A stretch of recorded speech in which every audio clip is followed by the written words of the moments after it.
Friends, આજે હું તમારા માટે બદામ શેકની રેસીપી લઈને આવી છું. બદામ શેકની મારે પરફેક્ટ રેસીપી જોઈતી હતી, જેના માટે હું મારા ઘરના નજીક આવેલા ભરકાદેવી આઈસ્ક્રીમની શોપમાં ગઈ. શોપના ઓનરે મને બદામ શેક વિશેની A to Z માહિતી આપી. એટલું જ નહીં, એમનો બદામ શેક મેં ટેસ્ટ પણ કર્યો અને એક પરફેક્ટ બદામ શેક બનાવવા માટે કઈ કઈ બાબતોની કાળજી રાખવી એ બધું મને સમજાવ્યું. અને ત્યાર પછી એમની જ રેસીપીથી બદામ શેક મેં ઘરે બનાવ્યો અને તમે માનશો નહીં, એટલો બધો ટેસ્ટી બન્યો કે ઘરમાં કોઈને ખબર ન પડી કે આ મેં ઘરે બનાવેલો હતો. તો આ જ બદામ શેકની રેસીપી આજે હું તમારી સાથે શેર કરવા જઈ રહી છું. તો ફ્રેન્ડ્સ, મારી ચેનલ ફૂડ વિથ ફાલ્ગુનીને તમે હજી સુધી સબસ્ક્રાઇબ ન કરી હોય તો પ્લીઝ જલ્દીથી સબસ્ક્રાઇબ કરી દેજો અને પાસે આવેલા બેલનું નિશાન ક્લિક કરી દેજો, જેથી મારા આવનારા બધા વિડીયોના નોટિફિકેશન તમને સૌથી પહેલા મળી જાય. તો અહીં આપણે 1 લીટર દૂધનો બદામ શેક બનાવીશું. 1 લીટર દૂધમાંથી 4 ગ્લાસ ભરીને બદામ શેક તૈયાર થશે. તો અમૂલ ગોલ્ડની 500 mlની મેં 2 દૂધની બેગ લઈ લીધી. હવે આ દૂધમાંથી 1/4 કપ જેટલું દૂધ આપણે અલગ લઈ લઈશું અને સૌથી પહેલા આ દૂધથી આપણે દૂધનો માવો બનાવીશું. જેના માટે પા કપ દૂધની સામે અડધો કપ મિલ્ક પાવડર લઈશું. દૂધનો માવો તમે તૈયાર લાવીને પણ ઉમેરી શકો, પણ મિલ્ક પાવડરમાંથી માવો બનતા માત્ર 5 મિનિટનો સમય જાય છે. માટે હું હંમેશા દૂધનો માવો ઘરે જ બનાવું છું. હવે એક પેનને ગરમ થવા માટે મૂકી દીધું છે અને એમાં 1 ટીસ્પૂન જેટલું ઘી લઈ લીધું છે. ઘી પીગળે એટલે જે દૂધ આપણે અલગ કરીને રાખ્યું છે એ અંદર ઉમેરી દેવાનું અને બંનેને થોડું મિક્સ કરી દેવાનું. ત્યાર પછી ગેસની ફ્લેમ બંધ કરી દેવાની અને જે મિલ્ક પાવડર આપણે લીધો છે એ બધો અંદર ઉમેરી દેવાનો. મિલ્ક પાવડર ઉમેર્યા પછી બધું સરસ રીતે મિક્સ કરી લેવાનું. થોડી વાર ચલાવ્યા કરશો એટલે એની અંદરના ગાંઠા બધા નીકળી જશે અને ત્યાર પછી ગેસને ફરીથી ઓન કરી દેવાનો અને ધીમી આંચ પર 2-3 મિનિટ સુધી ચલાવ્યા કરીશું એટલે માવો બનીને તૈયાર થઈ જશે. થોડી જ વારમાં તમે જોઈ શકો છો મિશ્રણ એકદમ ઘટ્ટ થઈ ગયું છે અને એ પેનથી પણ છૂટું પડી ગયું છે. બસ, તો હવે એને માત્ર અડધી મિનિટ સુધી ચલાવીશું એટલે માવો બનીને તૈયાર છે. તો હવે ગેસની આંચ બંધ કરી દઈશું અને માવાને ઠંડો થવા દઈશું. તમને વજન કરીને બતાવું તો અડધો કપ મિલ્ક પાવડરમાંથી 85 ગ્રામ માવો બનીને તૈયાર થયો છે. હવે જે 1 લીટર દૂધ આપણે લીધું હતું એને ગેસ ઉપર ગરમ થવા માટે મૂકી દીધું છે. આ દૂધ ફ્રીજમાં હતું તો એકદમ ઠંડુ હતું. હવે એ નોર્મલ રૂમ ટેમ્પરેચર પર આવે એટલે એમાંથી અડધી વાડકી જેટલું દૂધ આપણે અલગ લઈ લઈશું.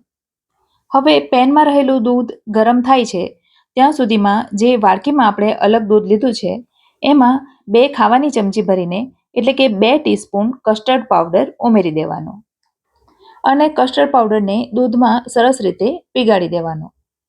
ધ્યાન એ વાતનું રાખવાનું કે એમાં કોઈ પણ પ્રકારના લમ્પ્સ ન રહે. આ વેનીલા ફ્લેવરનો કસ્ટર્ડ પાવડર છે તો એમાં ફ્લેવર ઉમેરવાની પણ આપણને જરૂર નહીં પડે.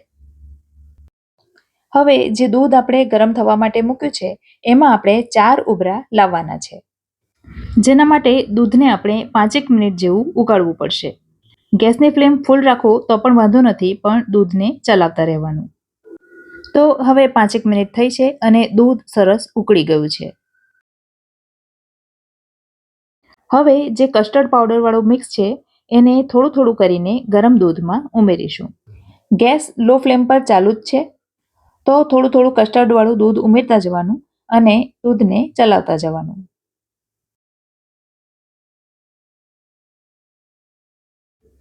આ રીતે બધું કસ્ટર્ડ વાળું દૂધ ઉમેરી દીધા પછી ગેસની ફ્લેમ ફરીથી હાઈ કરી દેવાની અને હવે દૂધને ચલાવવાનું છોડવાનું નથી, કારણ કે હવે આપણે કસ્ટર્ડ ઉમેર્યો છે તો દૂધ નીચેથી ચોંટી શકે છે.